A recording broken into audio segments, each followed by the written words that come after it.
మధురం మధురం నీ వాక్యం నా త్రోవకు దీపం నీ వాక్యం. యేసు నామంలో మీకు శుభములు సమృద్ధిగా కలుగును గాక. మధురం నీ వాక్యం అనే కార్యక్రమానికి స్వాగతం. ఈరోజు మనం పరిశుద్ధాత్మవరములు అనే అంశం 4వ భాగం ధ్యానించుకుందామండి. మధురం మధురం నీ వాక్యం నా త్రోవకు దీపం నీ వాక్యం. పరిశుద్ధాత్మ 9 వరాల్లో ఈరోజు 4వ వరం. అయితే పరిశుద్ధాత్మ వరాల్ని వాటి క్రియల్ని బట్టి 3 భాగాలుగా విభజించారండి. 1 కొరింథీ 12 అధ్యాయంలో పౌలు ఈ 9 వరాలని గురించి కూడా రాసి, ఈ 9 వరాలు మన గొప్ప కొరకు కాదు కానీ సంఘ క్షేమాభివృద్ధి కొరకు, ఆత్మల్ని సంపాదించడానికి ఈ వరాలు చాలా అవసరం అన్నమాట. ఇప్పుడు పాఫో ద్వీపంలో చూడండి, అక్కడ ఒక మాంత్రికుడు ఎలిమాస్ తన మంత్ర విద్యల చేత అందరినీ కట్టి బంధించి ఉంచుతాడు. వాళ్ళు అనుకుంటారు ఆ ద్వీపాన్ని పరిపాలించే పాలకుడు, అలాగే ప్రజలు ఆ మాంత్రికుడే దేవుడు అనుకుంటారనమాట. ఇది ఈ మాంత్రిక శక్తి నుంచి ప్రజల్ని విడిపించి కనువిప్పు కలిగించి వెలుగు సామ్రాజ్యంలోనికి నడిపించడానికండి. సాతాను యొక్క అంధకార శక్తి నుంచి విడిపించి వెలుగు సామ్రాజ్యంలోనికి నడిపించాలంటే మనకి పరిశుద్ధ ఆత్మ మనలో ఉండాలండి. అప్పుడు ఆ పరిశుద్ధ ఆత్మ అక్కడ సాతాను రాజ్యాన్ని కూల్చివేసి దేవుని రాజ్యాన్ని కడతాడు. అలా చేసింది పౌలు కాదు కానీ ఫిలిప్పీలో కూడా దేవుని యొక్క ఆత్మ వాళ్ళ ద్వారా అన్నమాట. అందుకే పరిశుద్ధ ఆత్మదేవుని కార్యములు అంటే బాగుంటుందండి. అపోస్తుల కార్యములు కంటే అపోస్తుల ద్వారా అన్నమాట. అపోస్తుల ద్వారా వాళ్ళు ఏం చేస్తున్నారు? పరిశుద్ధ ఆత్మని మోస్తున్నారనమాట. They are the carriers of God. మనం కూడా దేవుని మోయాలండి. దేవుని మోసి ఆ దేవుని ద్వారా ఒక్కొక్కరికి స్వస్థతలు, విడుదల చేసి దేవుని యొక్క రాజ్యాన్ని హృదయంలో స్థాపించాలి. ఈ అంధకార శక్తుల నుంచి విడుదలనిచ్చి దేవుని రాజ్యాన్ని, దేవుడు అంటే దేవుని యొక్క వాక్యం అన్నమాట. వాక్యం ఉన్న చోట ఆత్మ, వాక్యము ఆత్మ 2 కలిసి పనిచేస్తాయన్నమాట. అపోస్తులు ఆ విధంగానే వాక్యాన్ని బోధిస్తుంటారు, స్వస్థతలు చేస్తారు, దయ్యాల్ని వెళ్ళగొడతారు. అలా ఈ 9 వరాలు నేను ఈ పుస్తకంలో రాయడం జరిగిందండి. నేను కాదు, పరిశుద్ధ ఆత్మదేవుడే. బైబిల్ని కూడా రాసింది పరిశుద్ధ ఆత్మదేవుడే.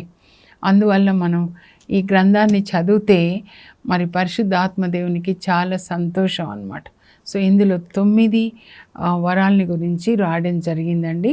దేవుని యొక్క కృప, పరిశుద్ధ ఆత్మదేవుడే రాయించారు. అందులో నుంచి నేను చదువుతాను, మీరు స్క్రీన్ మీద చూసి మీరు రాసుకోనండి. పరిశుద్ధ ఆత్మ దేవుని యొక్క 9 వరాలు. మొదటి గ్రూప్ ఆత్మ ప్రత్యక్షత వరములు. వివేకవరం, గిఫ్ట్ ఆఫ్ విజ్డమ్. జ్ఞానవరం, గిఫ్ట్ ఆఫ్ నాలెడ్జ్, ఆత్మలను వివేచించే వరము. Gift of discerning of spirits. ఇవి మొదటి గ్రూప్ అండి. రెండో గ్రూప్ని శక్తి వరములు లేదా పవర్ గిఫ్ట్స్ అని అంటారండి. విశ్వాసవరం, గిఫ్ట్ ఆఫ్ ఫెయిత్. స్వస్థతావరం, గిఫ్ట్ ఆఫ్ హీలింగ్, అద్భుతములు చేయి వరము. Gift of performing miracles. మూడవ గ్రూపు సంభాషించు వరములు లేదా కమ్యూనికేషన్ గిఫ్ట్స్ అంటారండి. అందులో భాషావరం, గిఫ్ట్ ఆఫ్ టంగ్స్, భాషలను వివరించు వరం. Gift of interpretation of gifts and ప్రవచన వరం, గిఫ్ట్ ఆఫ్ ప్రాఫెసీ. ఇప్పుడు విశ్వాస వరాన్ని గురించి ధ్యానించుకుందామండి. పౌలు ఏం రాస్తాడంటే రోమా 10:17లో వినుట వలన విశ్వాసం కలుగుతుంది, వినుట క్రీస్తును గూర్చిన వాక్యం వలన. అంటే విశ్వాసం అనేది వాక్యం వలననే వస్తుంది అన్నమాట. Faith comes through the word. Word అంటే వాక్యం, క్రీస్తుని గురించిన వాక్యం. బైబిల్ అంతా అంతే కదండి. సో బైబిల్ గ్రంథాన్ని మనం చదువుతున్నప్పుడు మనలో విశ్వాసం బిల్డప్ అవుతుంది అన్నమాట. క్రీస్తుని గురించి వినాలి. అప్పుడు ఎందుకు చెప్పాడు పౌలు అని అంటే, అప్పుడు పౌలు రాసినప్పుడు రోమా లేఖ కానీ పత్రికలు, బైబిల్ గ్రంథం ఇంకా అది రాయబడలేదండి. అంటే ఈ నూతన నిబంధన గ్రంథాలన్నీ కూడా ఒక గ్రంథంగా కంపైలేషన్ చేసి బైబిల్ గ్రంథం రాలేదు. 5వ శతాబ్దంలో వస్తుంది అనమాట. కాబట్టి అప్పట్లో ఏంటంటే యేసు ప్రభు కూడా బోధిస్తే శిష్యులు వినేవాళ్ళు, ఈ శిష్యులు బోధించినప్పుడు విశ్వాసులు వినేవాళ్ళు. అయితే పాత నిబంధన గ్రంథం మాత్రం ఉండేదండి. దాని నుంచే బోధించేవాళ్ళు, దాని నుంచే వాళ్ళు మళ్ళీ దాన్ని చదువుకునేవాళ్ళు అనమాట. వింటూ ఉండాలి. ఎవరి గురించి వినాలి? క్రీస్తుని గురించి విన్నప్పుడు మనకి విశ్వాసం వస్తుందండి. లిస్త్రాలో పౌలు ఒక కుంటివాణ్ణి, పుట్టుకతోటి కుంటివాణ్ణి స్వస్థపరుస్తాడండి.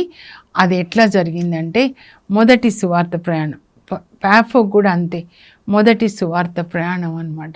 పౌలు మొదటి సువార్త ప్రయాణంలో పాఫో ద్వీపానికి వెళ్తారు. అక్కడ మాంత్రికుడిని, గుడ్డివాణ్ణి చేస్తాడనమాట. అట్లాంటి శక్తి ఇవ్వాలని ప్రభు ఎదురు చూస్తూ ఉన్నారండి. ఆ శక్తి కొరకు మనం దాహం కొనాలి. అందుకే ప్రభు అంటారు, దాహం కొన్నవాళ్ళు నా దగ్గరికి రండి, నన్ను విశ్వసించువాని అంతరంగం నుండి జీవజల నదులు ప్రవహిస్తాయి. ఇవే జీవజల నదులు, 9 నదులు అన్నమాట ప్రవహిస్తాయి. అంటే పరిశుద్ధాత్మని ఇస్తాను అని చెప్తున్నారు అనమాట. ఆ పరిశుద్ధాత్మ మీలో ఉంటే ఈ నదులు గాడ్స్ ఛానల్స్ అన్నమాట ప్రవహిస్తూ ఉంటాయన్నమాట. అయితే లిస్త్రాలో ఆయన బోధిస్తాడు. లిస్త్రా ఎవరి ఊరు అంటే తిమోతి వాళ్ళ ఊరండి. అపోస్తల కార్యాలు 16లో ఉంటుంది. ఇక్కడేమో 14, మొదటిసారి వెళ్ళాడనమాట 14లో. అయితే పౌలు సువార్తను బోధిస్తూ ఉంటాడు. నేను అనుకున్నాను ఏం బోధిస్తున్నాడబ్బా అని. అప్పుడు అక్కడ వినేవాళ్ళలో ఒక కుంటివాడు, పుట్టుకతోనే కుంటివాడు, అంటే తల్లి గర్భంలో, ఇంగ్లీష్లో అయితే మదర్స్ హోమ్ నుంచి ఆయన కుంటివాడు అని ఉంటుంది అనమాట. పుట్టుకతోనే కుంటివాడు కనుక ఎప్పుడు నడవలేదు. అయితే పౌలు బోధిస్తూ ఉంటే ఆయనలో విశ్వాసం పెరిగింది. నేను అనుకుంటున్నాను ఇప్పుడే ధ్యానిస్తూ ఏం బోధిస్తూ ఉండొచ్చు పౌలు అని. ఏం బోధిస్తున్నాడంటే, ఇదిగో యేసు ప్రభు ఒక విశ్రాంతి దినాన వాక్యం బోధించడానికి దేవాలయానికి వస్తున్నాడు. మధ్యలో ఒక బెత్సైదా కోనేరు ఉంటుంది అన్నమాట. ఆ కోనేరు దగ్గర చాలామంది రోగులు ఉన్నారు. అందులో ఒక ఆయన 38 సంవత్సరాల నుంచి పక్షవాతం. యేసుప్రభు ఆయన దగ్గరికి వెళ్ళి నువ్వు స్వస్థత పొందగోరుచున్నావు అని అడిగి లేచి నీ పడకెత్తుకొని నడు అనగానే 38 సంవత్సరాల నుంచి పక్షవాతం అక్కడ ఉన్నాడు.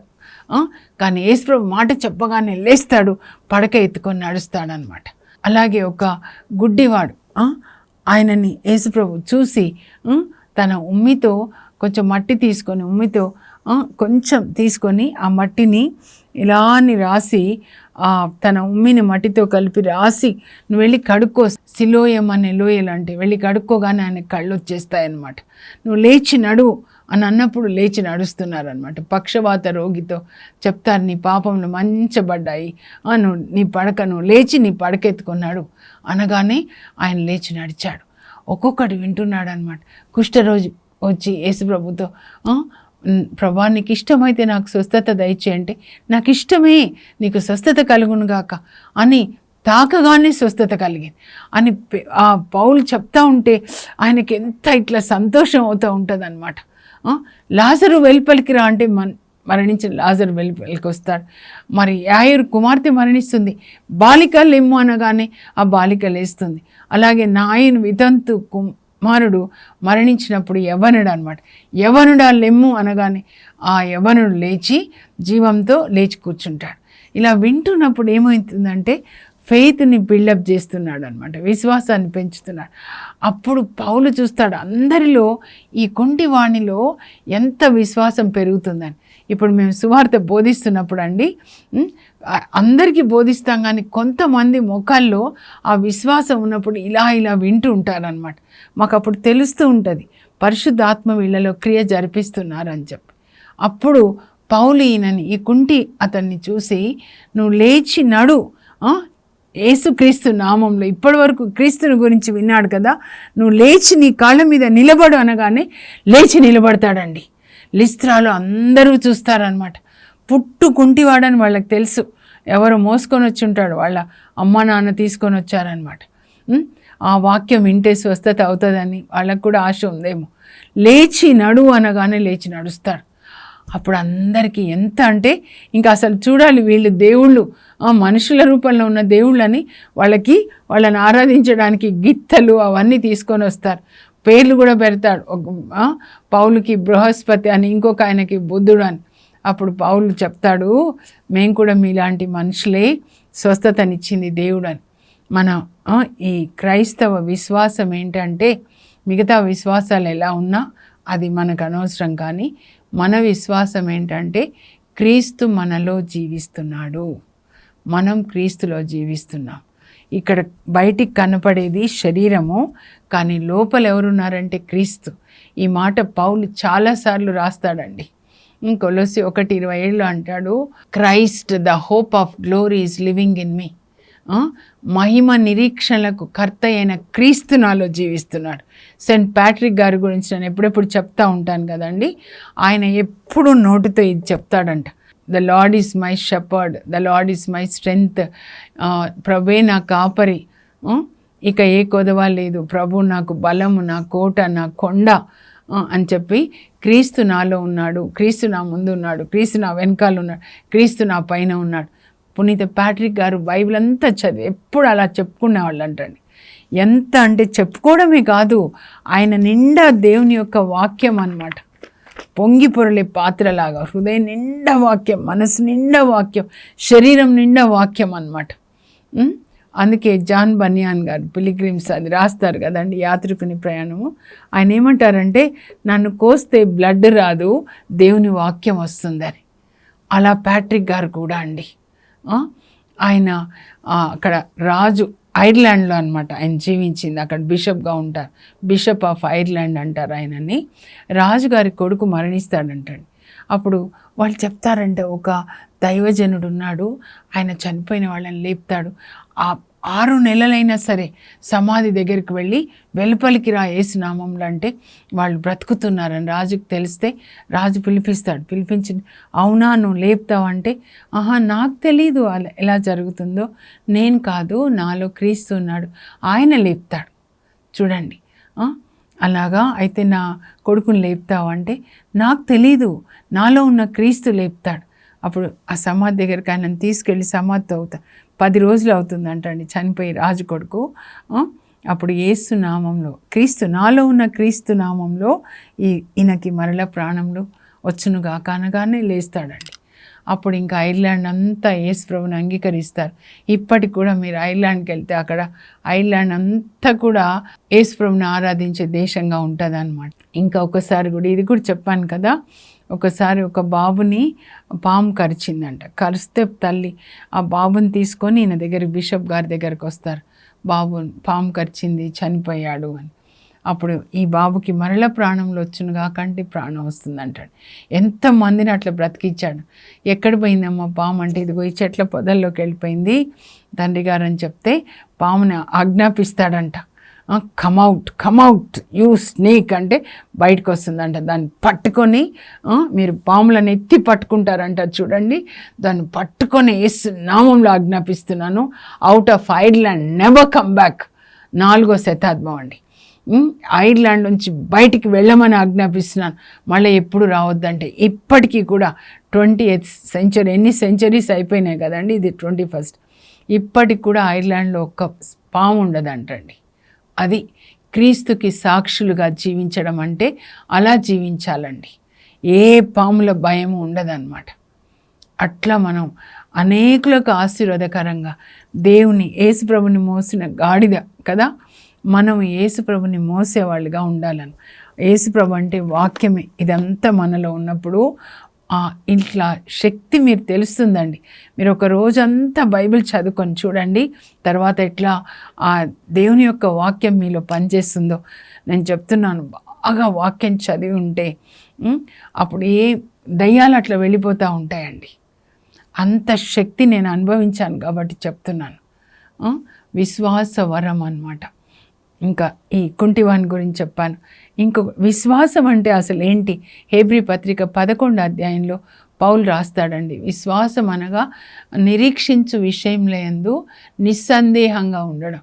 అంటే ఏ డౌట్ రాకూడదు అన్నమాట, డౌట్ రాకూడదు. మరి విశ్వాసానికి తండ్రిగా మనకెవరంటే అబ్రహాం.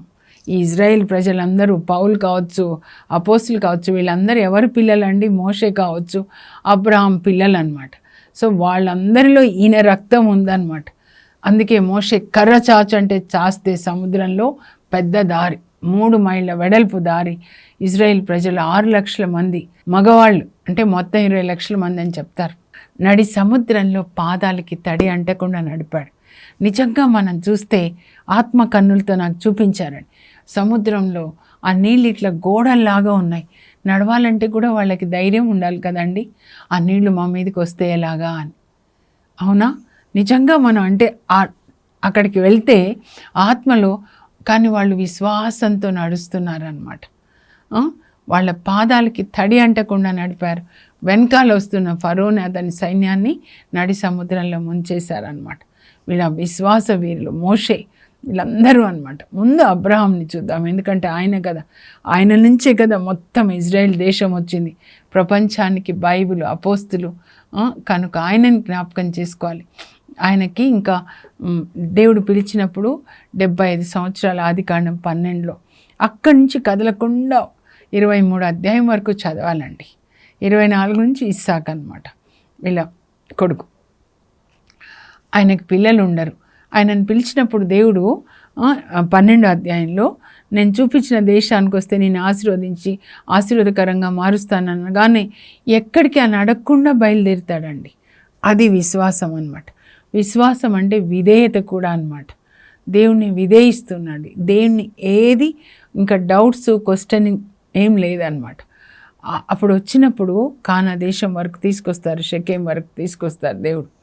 ఈ దేశాన్ని నేను నీకు నీ పిల్లలకి వారసత్వ భూమిగా ఇస్తాను అంటే అసలు పిల్లలే లేరు ఆయనకి. 75 సంవత్సరాలు, సారాకు 66 సంవత్సరాలు, ఇంకా పిల్లలు పుట్టే వయసు కూడా అయిపోయింది కదా సారాకు కూడా. కానీ అబ్రహాం నమ్ముతాడనమాట, నీ పిల్లలకి ఇస్తాను వారసత్వ భూమిగా అని చెప్పాడు. అప్పుడు యెహోషువ కాలంలో అది జరుగుతుందండి. అయితే 15 అధ్యాయానికి వచ్చినట్లయితే రాత్రి ఆయన మరి పడుకొని ఉంటాడనమాట. అప్పుడు అబ్రహాం ఏం చేస్తున్నావు? నేను అనుకుంటా తారలు లెక్క పెడుతున్నాను, చుక్కలు లెక్క పెడుతున్నా, వెన్నెల కదా బయటికి తీసుకొని వస్తాడంట గుడారంలోంచి. లెక్కబెట్టు నీ పిల్లలు కూడా అంతమంది ఉంటారని. అప్పుడు ఏమని రాయబడిందంటే 15:6 అండి. అబ్రహాం దేవుణ్ణి నమ్మాడు కనుక అది అతనికి నీతిగా ఎంచబడింది. అంతమంది పిల్లలు ఇంతవరకు ఒక్కరు కూడా లేరనమాట. కానీ నమ్మాడంట. నమ్మి ఆత్మ కన్నులతో చూస్తే అప్పుడు ఆకాశంలో నక్షత్రాలు కాదు పిల్లలు కనబడుతున్నారు, డాడీ డాడీ అని. ఇప్పుడు ఆయన పిల్లలు అంతమంది ఉన్నారనమాట. దేవుడి దగ్గర ఉండి చూడప్పుడు నువ్వు నమ్మావు కదా, అందుకే నీ పిల్లలు చూడు ఎంతమంది నేను ఇచ్చాను. విశ్వాసం అన్నమాట. అందుకే రోమా 4:18లో పౌలు అబ్రహాం గురించి రాస్తాడండి. ఏమని రాస్తాడంటే విశ్వసించడానికి అసలు అవకాశమే లేనప్పుడు అబ్రహాము దేవుణ్ణి విశ్వసించాడు. ఆయన శరీరం ఎట్లా ఉందంటే మృతతుల్యం, అంటే ఈరోజు రేపు చనిపోయే వయసు వచ్చిందనమాట. అలాంటి వయసులో సారా కూడా ముసలిది అని ఆయనకు తెలిసినా కూడా, అంటే పిల్లలకి అనే వయసు కాదు, మృతతుల్యము ఆయన శరీరాన్ని చూసుకున్నప్పుడు అంటే మరణానికి సమీపంలో అయినా ఆయన దేవుణ్ణి విశ్వసించడం మానలేదంట. ఆ తర్వాత ఆయన దేవుణ్ణి స్తుతించి దేవుడు ఏది వాగ్దానం చేశాడో అది పొందుకున్నాడంట. అంటే దేవుడు మనకి చేసిన వాగ్దానం పొందుకోవాలంటే మనం దేవుణ్ణి స్తుతించాలండి. అట్లా స్తుతించి పొందుకున్నారు. ఎరికో గోడలు స్తుతించి అవి కూలిపోయాయి. పౌలు సిలాసులు ఫిలిప్పీలో ఆ బాలిక నుంచి దయాన్ని వెళ్ళగొట్టినప్పుడు ఆ బాలిక యజమానుడు వాళ్ళని జైల్లో పెట్టిస్తాడు కదా. స్తుతించి గొలుసులు తెగిపోయినాయి. అక్కడ పరిశుద్ధాత్మ వచ్చేసారు, చెరసాల తలుపులు తెరుచుకున్నాయి అన్నమాట. స్తుతించడం ఎప్పుడు పరిశుద్ధాత్మ ఉన్నవాళ్ళు తెలుసా, వాళ్ళు దేవుణ్ణి స్తుతిస్తూ ఉంటారండి. పాటలు వస్తూ ఉంటాయి దావీదులాగా అన్నమాట. దావీదు కూడా ఎంత విశ్వాసం అండి, స్తుతించి దావీదు తాళపు చెవి కలవాడు అంటారు. ఏంటండి, పరలోక తాళపు చెవి ఆయన దగ్గర ఉంది. ఏంటి ఆ తాళపు చెవి అంటే స్తుతించడం అన్నమాట. దేవుణ్ణి ఎల్లప్పుడూ స్తుతిస్తాడు. నీ స్తుతి ఎల్లప్పుడూ నా నాలుక మీద ఉంటుంది. గొర్రెలు కాస్తూ గొర్రెలు కాస్తూ ఎల్లప్పుడూ ఎల్లప్పుడూ దేవుని స్తుతిస్తూ ఉంటాడు. ఆ పాటలు వినడానికి దేవుడు వచ్చాడనమాట. ఆయన అనుకోలేదు, గొర్రెలు కాస్తూ ఆయన దేవుని స్తుతించిన పాటలు బైబిల్ గ్రంథంలో మరి ఒక గ్రంథంగా ఉండిపోతుంది. యూదులకి అది జప పుస్తకం అండి. ఎల్లప్పుడూ వాళ్ళు దేవుని స్తుతిస్తూ ఉంటారనమాట. అలా స్తుతిస్తున్నటువంటి దావీదుని దేవుడు ఏం చేస్తారు, సమూయేలుని పంపించి అభిషేకిస్తారు. 1 సమూయేలు గ్రంథం 16:13లో ఇజ్రాయెల్ దేశానికి రాజుగా అభిషేకించబడతాడు. అప్పుడు దేవుని యొక్క ఆత్మ అతనితో ఉండిపోయింది. అంటే ఈయనకి తైలం పోసి అభిషేకిస్తున్నాడు. పరలోకం నుంచి తండ్రి దేవుడు ఆయనను అభిషేకించారండి. దేవుని యొక్క ఆత్మని పొందాడు. నెక్స్ట్ 17వ అధ్యాయానికి వస్తే అక్కడ గొలియాతు ఫిలిస్తీన్లతో యుద్ధం జరుగుతుంది. ఇటువైపు ఇజ్రాయేల్ ప్రజలు, ఇటువైపు ఫిలిస్తీన్లు. వాళ్ళకి ప్రతినిధిగా గొలియాతు 9 అడుగులంట. రాక్షసుడు 9 అడుగులు అనమాట. ఒకరు డాల్ పట్టుకొని ఉన్నారు, అతను నడుస్తున్నారు. ఇంకా కత్తి, ఈటె అన్నీ ఉన్నాయన్నమాట. ఆ దేవుని యొక్క ఆత్మ దావీదుని యుద్ధ భూమిలోకి తీసుకొని వస్తుందండి. అప్పుడు ఆయన ఎట్లా గొర్రెలు కాస్తున్నాడు, తన దగ్గర ఏముంటుంది, ఒడిశలో ఉంది, కర్ర ఉందన్నమాట. ఒడిశలో ఎందుకంటే ఎప్పుడైనా తోడేళ్ళు వచ్చినా, ఎలుగుబంట్లు వచ్చినా అందులో రాయి పెట్టి గురి చూసి కొడతాడనమాట గొర్రెల్ని కాపాడడానికి. అంత నమ్మకంగా ఉన్నాడు. సింహం వస్తే కూడా ఒకసారి గొర్రెని ఇట్లా మింగితే గొర్రె పిల్లని, సింహాన్ని చీల్చేసి గొర్రె పిల్లని ఆ సింహం నోట్లోంచి కాపాడతాడు. ఆయన యొక్క నమ్మకత్వాన్ని దేవుడు చూశారు. ఒక గొర్రె పిల్ల కొరకు ప్రాణాలకి తెగించి కాపాడాడు కనుక ఇజ్రాయేల్ ప్రజలకి నేను రాజుగా చేస్తాను అని రాజుగా చేస్తారండి. అయితే ఎట్లా బిగిన్ అవుతుంది చూడండి. ఆ గొలియాతుని ఎప్పుడైతే చూస్తాడో ఆయన ఎగతాళి చేస్తుంటారు. మీరు అందరూ యుద్ధం చేసే అవసరం లేదు, ఇజ్రాయేల్ ప్రజలు ఒక్కరిని ఎన్నుకోనండి. ఇప్పుడు నేనున్నాను కదా వీళ్ళ వైపు, ఫిలిస్తీన్ల వైపు, మీలో నుంచి కూడా ఒక్కరిని పంపించండి అంటే ఆయనలో ఉన్న ఆత్మ రోషం అన్నమాట. అప్పుడు అంటాడు, ఏదో నువ్వు కత్తి డాలు పట్టుకొని వస్తున్నావు కదా,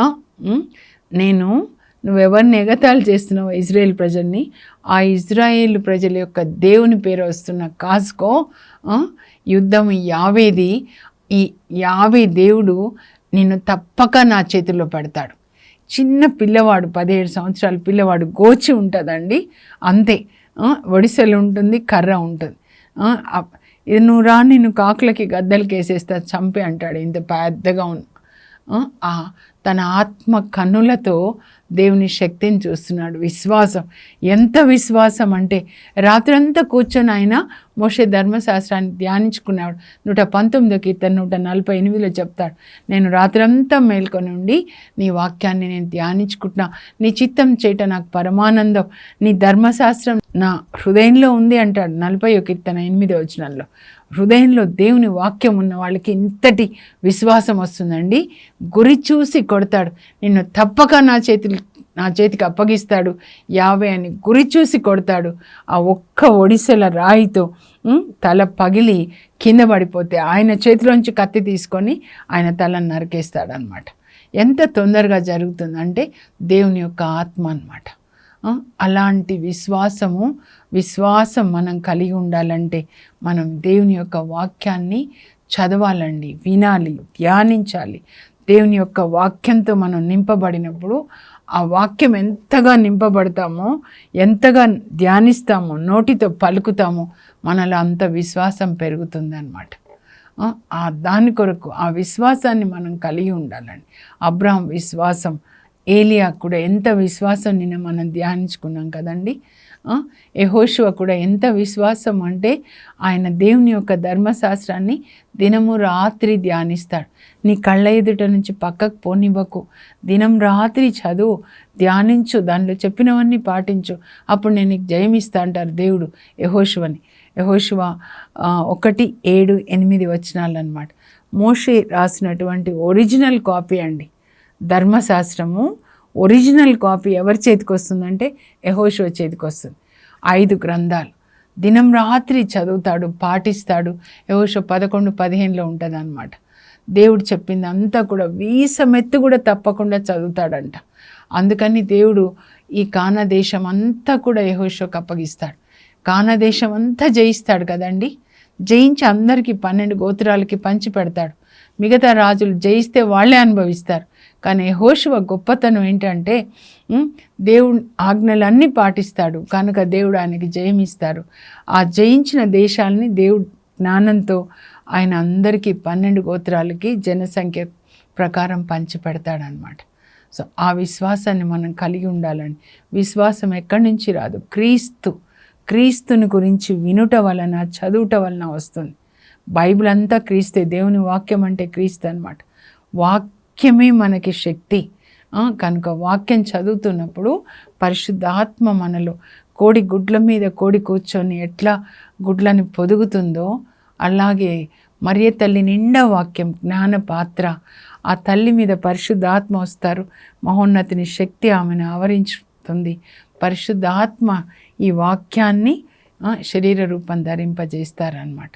యేసు ప్రభుకి లోకానికి అందిస్తారు. మనం కూడా అలాగే మరియ తల్లిలాగా వాక్యాన్ని గర్భం ధరించి పరిశుద్ధాత్మ ప్రభావం వల్ల ఆ వాక్యాన్ని మనం కనాలి. ఇప్పుడు వీళ్ళందరూ చేసింది వాక్యాన్ని కనడమే అన్నమాట. పౌలు, అపోస్తులు అందరూ కూడా, ఏలియా, యెహోషువ. ప్రార్థన చేసుకుందాం. పరలోకపు మా తండ్రి, మీ పరిశుద్ధ నామమునకు స్తోత్రం కలుగును గాక. అబ్రహాం విశ్వసించాడు కనుక మీరు చేసిన వాగ్దానాన్ని పొందాడు ప్రభా. అది ఆయనకు నీతిగా ఎంచబడింది అని రాయబడింది. యెహోషువ విశ్వసించాడు ప్రభా కనుక మీ వాక్యాన్ని చదివాడు, దాన్ని పాటించాడు. కాబట్టి ఆ దేశమంతా కానా దేశం యెహోషువ స్వంతమైంది అని రాయబడింది యెహోషువ 11:15లో. అలాగే మరి లిస్త్రాలో ఒక కుంటివాడు వాక్యం విని విశ్వాసాన్ని పెంపొందించుకొని ఆయన స్వస్థతని పొందాడు. అలాంటి విశ్వాసం అందరికీ కూడా దయచేయండి. మేము కూడా బైబిల్ గ్రంథాన్ని చదివి దాన్ని పాటిస్తూ విశ్వాసంలో ఎదగడానికి కృపని దయచేయండి. యేసు పరిశుద్ధ నామంలో అడుగుచున్నాం తండ్రి, ఆమేన్. విశ్వాసము క్రీస్తుని గురించిన వాక్యం వల్ల కనుక వాక్యాన్ని దాన్ని చదవండి, అలాగే ధ్యానించి పాటించండి. విశ్వాసాన్ని పెంపొందించుకొనండి. కొండల్ని కదిలించే విశ్వాసం. God bless you. Have a blessed day.